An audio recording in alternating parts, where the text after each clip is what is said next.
ভারতের সাবেক ক্রিকেটার পারভেজ রসুল মনে করেন, ইন্ডিয়ান প্রিমিয়ার লিগের চেয়ে 50 ওভারের ঢাকা প্রিমিয়ার লিগ বা ডিপিএল-এ প্রতিদ্বন্দ্বিতা বেশি হয়। সম্প্রতি আইপিএল নিয়ে অফ স্ক্রিপ্ট বাই ওয়াসাফ জিলানিতে আলাপচারিতায় এমন মন্তব্য করেছেন তিনি।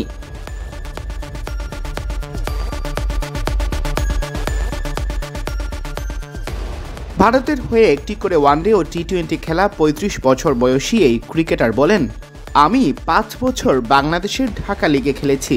ঢাকা লিগ আমার দৃষ্টিতে আইপিএল-এর চেয়েও বেশি প্রতিদ্বন্দ্বিতাপূর্ণ। আমি আইপিএলও খেলেছি, ঢাকা লিগেও খেলেছি। ঢাকা লিগই বেশি কঠিন।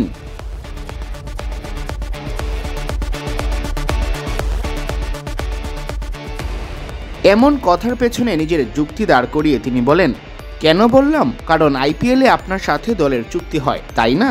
খেলুন আর না খেলুন, চুক্তি তো হয়েই আছে। দলের উপর নির্ভর করবে আপনি খেলছেন কিনা।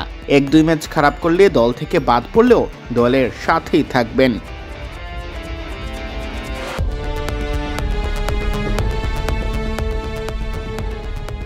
ঢাকা লিগে পুরো মৌসুমের চুক্তি হয় না বিদেশিদের সাথে, ভালো করলেই শুধু দলে থাকার নিশ্চয়তা মেলে, এমনটি উল্লেখ করে পারভেজ রসুল বলেন, আপনি যখন ঢাকা লিগে খেলবেন তখন অনেক চাপ কাজ করবে। সেখানে আপনার চুক্তি হয় মাত্র 2 ম্যাচের জন্য।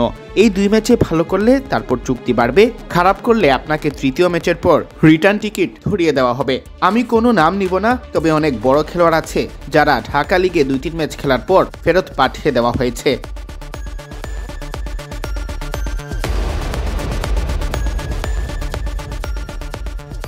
ঢাকা প্রিমিয়ার লিগে সাম্প্রতিক সময়ে বিদেশিদের দেখা যায়নি, তবে একসময় বিশ্বের বড় বড় সব ক্রিকেটারের আনাগোনা ছিল ঢাকা প্রিমিয়ার ডিভিশন ক্রিকেট লিগে।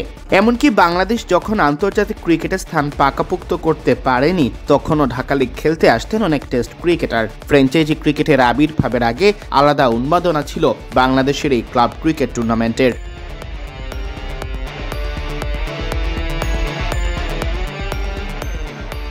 এখন অবশ্য বাস্তবতা একটু ভিন্ন হয়ে গেছে। আন্তর্জাতিক ক্রিকেটের ঠাসা সূচির কারণে বাংলাদেশ জাতীয় দলের তারকাদের অনেক সময় পাওয়া যায় না, যদিও দেশের ক্রিকেটারদের মূল রুটি এই টুর্নামেন্টটাই। সিয়াম চৌধুরী, বিডি ক্রিক টাইম।